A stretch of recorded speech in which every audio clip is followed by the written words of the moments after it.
اب ہم شروع کرتے ہیں یونس علیہ السلام کا قصہ۔ یونس علیہ السلام ایک عظیم اور کریم نبی تھے۔ ان کا قصہ قرآن کریم میں ایک انوکھا قصہ ہے۔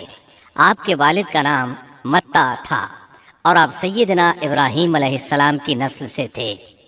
آپ کا ایک نام ذوالنون بھی ہے، یعنی مچھلی والے۔ النون کا مطلب ہے مچھلی۔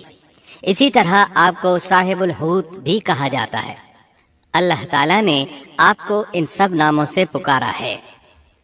آپ کو ایک عظیم بستی کی طرف مبعوث کیا گیا۔ اس بستی کا نام نینوا تھا۔ یہ عراق کے شمال میں واقع تھی، موصل کے بالمقابل تھی۔ ان دونوں کے درمیان دریائے دجلہ واقع تھا۔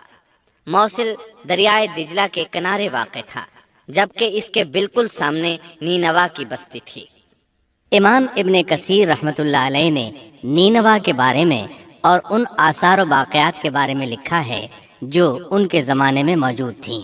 وہاں کچھ بت تھے جو اوندھے منہ گرے پڑے تھے۔ اللہ تبارک و تعالی نے یونس علیہ السلام کو نینوا کی طرف رسول بنا کر بھیجا۔ سورۃ الصافات آیت 139 میں ہے، اور بے شک یونس رسولوں میں سے تھے۔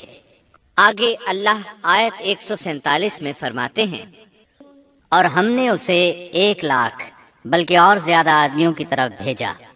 یعنی ان کی تعداد 1,00,000 سے زیادہ تھی۔ رہا یہ سوال کہ لاکھ سے کتنے زیادہ تھے، اکثر علماء کرام نے وضاحت کی ہے کہ وہ 1,00,000 سے قریباً 20,000 زیادہ تھے۔ اس طرح بستی والوں کی تعداد 1,20,000 تھی، اور یہ سب کے سب کفر پر تھے۔ یونس علیہ السلام انہیں سال ہر سال دعوت دیتے رہے، لیکن وہ اپنے کفر ہی پر ڈٹے رہے۔ پھر انہوں نے سیدنا یونس علیہ السلام پر ظلم و جبر شروع کر دیا۔ انہیں دھمکیاں دیں، مصائب و آلام سے دوچار کیا۔ مطلب یہ کہ جس طرح دوسرے انبیاء کرام کے ساتھ کیا گیا، ان کے ساتھ بھی وہی سلوک ہوا۔ آخر آپ نے اپنی قوم کو اللہ کے عذاب سے آگاہ کرتے ہوئے اعلان فرما دیا کہ فلاں دن تم پر عذاب آ جائے گا۔ پھر خود غصے کی حالت میں اس بستی سے نکل گئے، جبکہ اللہ تعالیٰ نے انہیں متعین دن کی مہلت دینے کی اجازت تو دی تھی، لیکن اس بستی سے نکل جانے کا حکم نہیں دیا تھا۔ جب آپ نے انہیں یہ مہلت سنائی تو خود غصے کی حالت میں بستی سے نکل گئے۔ سورہ انبیاء آیت 87 میں اللہ تعالیٰ فرماتے ہیں، مچھلی والے کو یاد کرو جبکہ وہ غصے سے چل دیا اور خیال کیا کہ ہم اسے نہ پکڑ سکیں گے۔ اس آیت کی تفسیر میں امام رازی رحمہ اللہ لکھتے ہیں، جس نے یہ گمان کیا کہ اللہ تعالیٰ اسے پکڑنے کی قدرت نہیں رکھتا، وہ آدمی کافر ہے۔ سیدنا امیر معاویہ رضی اللہ عنہ سے روایت ہے، انہوں نے سیدنا ابن عباس رضی اللہ عنہما سے کہا، آج رات قرآن کریم کی چند آیات کے معانی میں میں الجھ کر رہ گیا ہوں۔ مجھے کوئی راستہ سجھائی نہیں دے رہا کہ اس الجھن سے کس طرح نکلوں۔ مجھے بس آپ ایسے نظر آتے ہیں جو ان آیات کا مطلب بتا سکتے ہیں۔ کم از کم میں ان آیات کی تفسیر اور تعبیر نہیں سمجھ سکا۔ ابن عباس رضی اللہ عنہما نے پوچھا، وہ کون سی آیات ہیں؟ سیدنا امیر معاویہ رضی اللہ عنہ کہنے لگے، یونس علیہ السلام کا یہ خیال کرنا کہ اللہ تعالیٰ ان پر قدرت نہیں رکھتے۔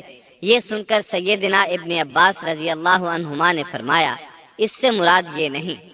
یہ لفظ قدر یہاں تنگی کے معنی میں آیا ہے، قدرت اور طاقت رکھنے کے معنی میں نہیں۔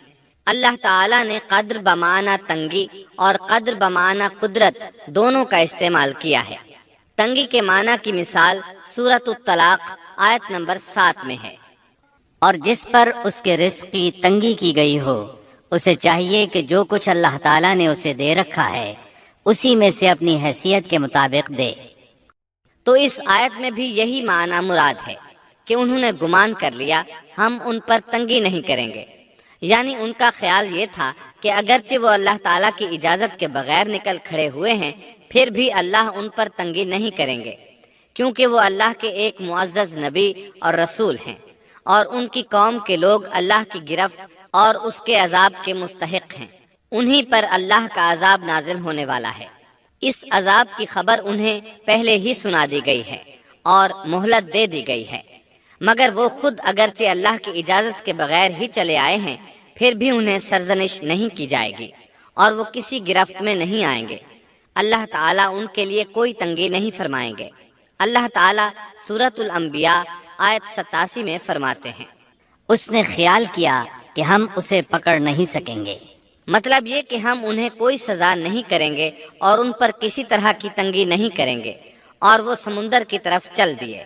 انہی دنوں میں عذاب الہی کی کچھ علامات نینوا بستی پر ظاہر ہونا شروع ہو گئیں۔ ایک بہت بڑا سیاہ بادل ان کی طرف بڑھنے لگا۔ اس بادل میں آگ کے شعلے دکھائی دینے لگے۔ ان لوگوں نے یہ بادل ان متعین دنوں میں سے پہلے ہی دن دیکھ لیا۔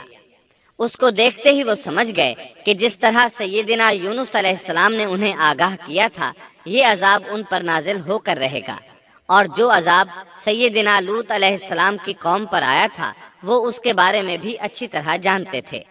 وہ بستی ان کی بستی کے قریب ہی تھی، اس لیے وہ ڈر گئے۔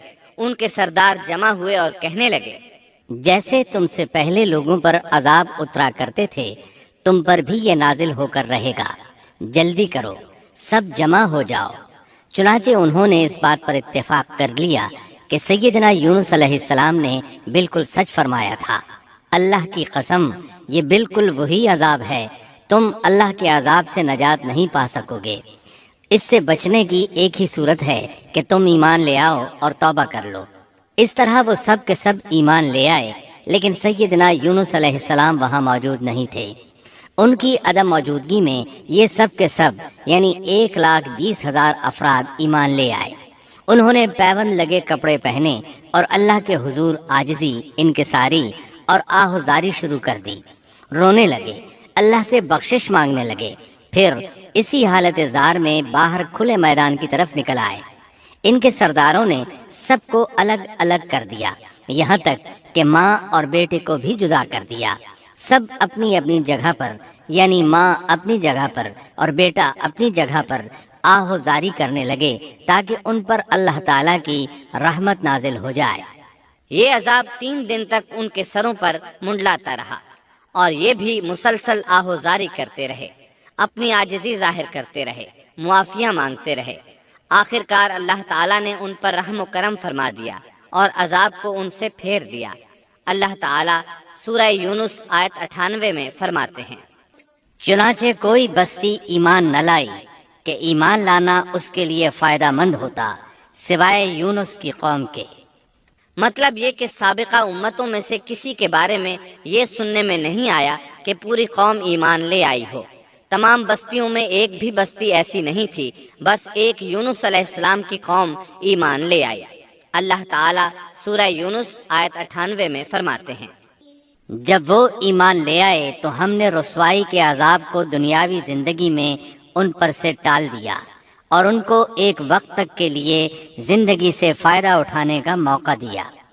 مطلب یہ کہ ہم نے انہیں دنیاوی زندگی کا لطف اٹھانے کا موقع دیا۔ اب اس قوم پر قیامت کے دن تک عذاب نہیں اترے گا۔ علامہ ابن کثیر رحمۃ اللہ علیہ فرماتے ہیں، اس آیت کریمہ کا مفہوم یہ ہے کہ کسی بستی کے تمام باشندے کسی نبی پر کبھی ایمان نہیں لائے، یا تو سب نے کفر کیا یا پھر اکثر نے کفر کیا۔ لیکن یونس علیہ السلام کی قوم واحد ایسی قوم ہے جو تمام کی تمام عذاب الہی کے آثار دیکھ کر ایمان لے آئی۔ سابقہ ادوار میں جتنی بھی بستیاں گزریں ان میں اہل ایمان کے ساتھ یا تو کفار رہے ہیں یا ان میں منافقین بھی رہے ہیں، سوائے یونس علیہ السلام کی قوم کے، وہ سب کے سب کافر تھے، پھر سب کے سب ایمان لے آئے۔ یہ اللہ تعالیٰ کے عجائبات میں سے ہے اور اس کی قدرت اور رحمت کی نشانیوں میں سے ہے۔ اب دوسری طرف کی سنیے، یونس علیہ السلام کو کچھ معلوم نہیں تھا کہ ان کی قوم کے ساتھ کیا ہوا۔ آپ تو غصے کی حالت میں بستی سے نکل کر سمندر کی طرف چلے آئے تھے۔ آپ ایک کشتی کی طرف آئے، اس میں سواریاں اور ساز و سامان لدا ہوا تھا۔ اللہ تعالیٰ سورۃ الصافات آیت 140 میں فرماتے ہیں، جب وہ بھاگ کر بھری کشتی پر پہنچے، کشتی روانہ ہوئی، موجیں اٹھیں، سمندر میں طغیانی آئی، یوں لگتا تھا کہ بس ابھی غرق ہوئے۔ کہنے لگے، بوجھ ہلکا کرو، اپنا ساز و سامان سمندر میں پھینک دو۔ چنانچہ انہوں نے اپنا اپنا ساز و سامان سمندر میں پھینک دیا۔ اس طرح کشتی کچھ ہلکی ہو گئی، لیکن ضرورت کے مطابق ہلکی نہ ہو سکی۔ اب وہ کہنے لگے کسی کو سمندر میں گرانا ضروری ہے تاکہ کشتی مزید ہلکی ہو جائے، ورنہ یہ ڈوب جائے گی۔ جلدی کرو، قرعہ ڈالو۔ جس کے نام کا قرعہ نکلتا جائے اسے سمندر میں گراتے جاؤ اور بار بار یہ عمل دہراتے جاؤ یہاں تک کہ کشتی ہلکی ہو جائے۔ چنانچہ قرعہ ڈالا گیا۔ سب سے پہلے یونس علیہ السلام کا نام نکلا۔ سب کہنے لگے نہیں، یہ تو ایسے نہیں ہیں، ان کے چہرے پر تو سجدوں کے نشانات ہیں، انہیں رہنے دو، پھر قرعہ ڈالو۔ چنانچہ پھر قرعہ ڈالا گیا، پھر انہی کا نام نکلا۔ سب نے تعجب کیا۔ تیسری مرتبہ پھر قرعہ ڈالا گیا، اس بار پھر یونس علیہ السلام ہی کا نام نکلا۔ اللہ تعالیٰ سورۃ الصافات آیت 141 میں فرماتے ہیں، پھر قرآن اندازی ہوئی تو یہ مغلوب ہو گئے۔ ہر بار انہی کا نام نکلا۔ آخر کار ان لوگوں نے انہیں پکڑ کر سمندر میں گرا دیا۔ تو پھر انہیں مچھلی نے نگل لیا۔ حوت بڑی مچھلی کو کہتے ہیں۔ اللہ تعالیٰ نے حوت کو القاء فرمایا، انہیں کھانا نہیں، نہ ان کے جسم کو کوئی گزند پہنچے۔ یہ اس مچھلی کو اللہ تعالیٰ کے احکامات تھے۔ اللہ تعالیٰ سورۃ الصافات آیت 142 میں فرماتے ہیں، تو پھر انہیں مچھلی نے نگل لیا اور وہ خود اپنے آپ کو ملامت کرنے لگے۔ یعنی وہ سمجھ گئے کہ بار بار جو ان کا نام قرآن اندازی میں نکلتا رہا ہے تو وہی مقصود ہیں، چنانچہ خود کو ملامت کرنے لگے، اور یہ ملامت توبہ کی ابتدا ہے کہ انسان خود کو ملامت کرتا ہے۔ اب یونس علیہ السلام مچھلی کے پیٹ میں تھے۔ اللہ کی قدرت، آپ مچھلی کے پیٹ میں 3 دن تک رہے، بعض روایات میں 7 دن اور زیادہ سے زیادہ مدت 40 روز آئی ہے۔ آپ نے مچھلی کے پیٹ میں اللہ تعالیٰ کو پکارا۔ اللہ سورۃ الانبیاء آیت 87 میں فرماتے ہیں، آخر کار وہ اندھیروں کے اندر سے پکار اٹھے۔ علماء نے یہاں 3 اندھیروں کا ذکر کیا ہے، مچھلی کے پیٹ کا اندھیرا، سمندر کا اندھیرا اور رات کا اندھیرا۔ گویا ان پر یہ سارے اندھیرے اکٹھے ہو گئے تھے۔ اللہ سورۃ الصافات آیت 143 اور 144 میں فرماتے ہیں، بس اگر یہ پاکی بیان کرنے والوں میں سے نہ ہوتے تو لوگوں کے اٹھائے جانے کے دن تک اس کے پیٹ ہی میں رہتے۔ مطلب یہ کہ اگر آپ اللہ تبارک و تعالیٰ کی تسبیح نہ بیان کرتے تو مچھلی کے پیٹ ہی میں رہتے۔ آپ نے دعا نہیں مانگی بلکہ اللہ عز و جل کی تسبیح بیان کی۔ روایات میں یوں بھی آتا ہے کہ جب مچھلی آپ کو سمندر کی اتھاہ گہرائی میں لے گئی تو آپ وہاں آبی مخلوقات کی تسبیحات کی آوازیں سننے لگے۔ گویا اللہ تعالیٰ نے انہیں القاء فرمایا کہ آپ بھی تسبیح کریں۔ اللہ سورۃ الانبیاء آیت 87 میں فرماتے ہیں، بالآخر وہ اندھیروں کے اندر سے پکار اٹھا کہ الہی تیرے سوا کوئی معبود نہیں، تو پاک ہے، بے شک میں ظالموں میں ہو گیا۔ چنانچہ یونس علیہ السلام نے اس تسبیح کے الفاظ کو یوں ادا فرمایا، لا إله إلا أنت سبحانك إني كنت من الظالمين۔ امام احمد، امام ترمذی، امام نسائی اور دیگر ائمہ رحمہم اللہ نے یہ حدیث نقل کی ہے کہ یونس علیہ السلام کی وہ دعا جو انہوں نے مچھلی کے پیٹ میں مانگی تھی وہ یہی ہے، لا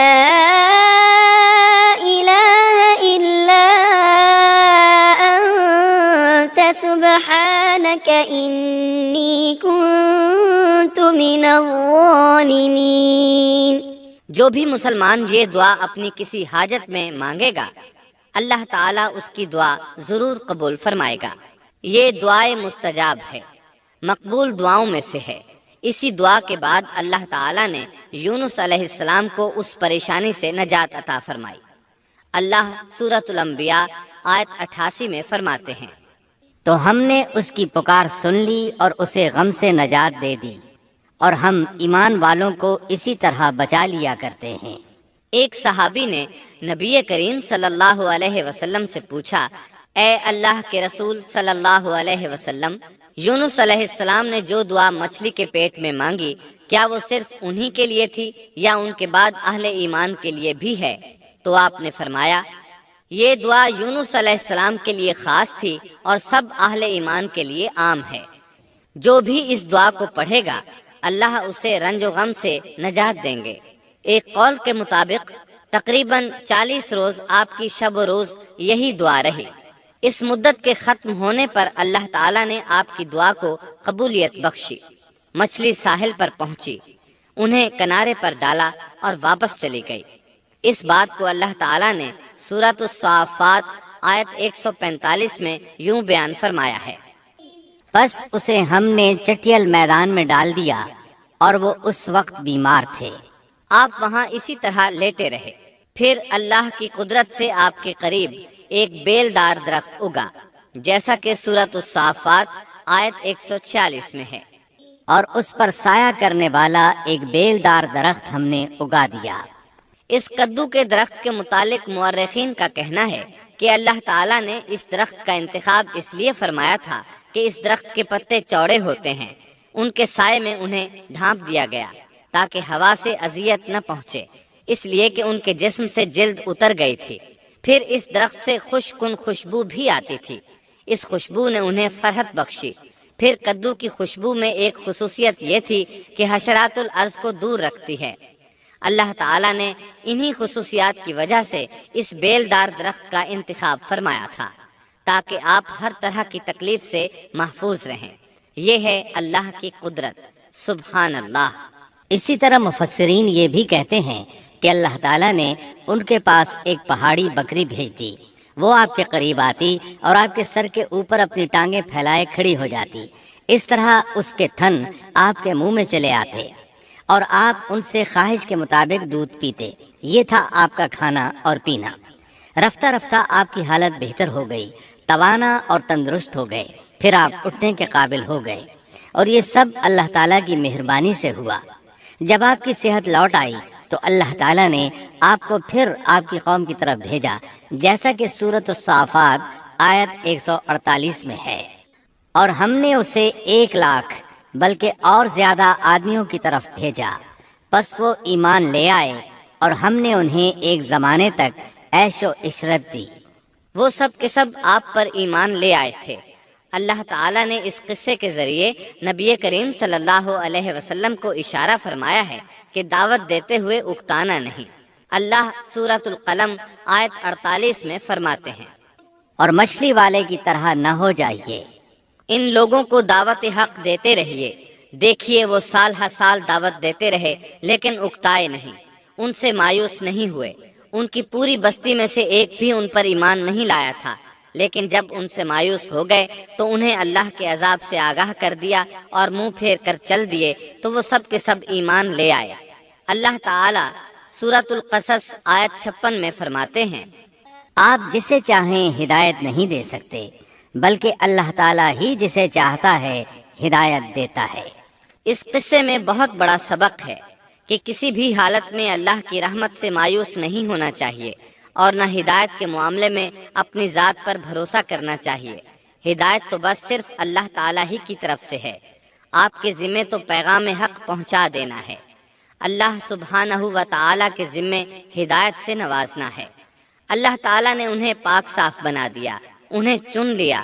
اللہ خود ہی سورۃ القلم آیت 50 میں وضاحت فرماتے ہیں، اسے اس کے رب نے پھر نوازا اور اسے نیک لوگوں میں کر دیا۔ امام مسلم نے ایک حدیث روایت کی ہے کہ نبی کریم صلی اللہ علیہ وسلم نے فرمایا، تم میں سے کوئی شخص ہرگز یہ نہ کہے کہ میں یعنی محمد یونس بن متا سے بہتر ہوں، یعنی یوں نہ کہے کہ میں سیدنا یونس علیہ السلام سے افضل ہوں۔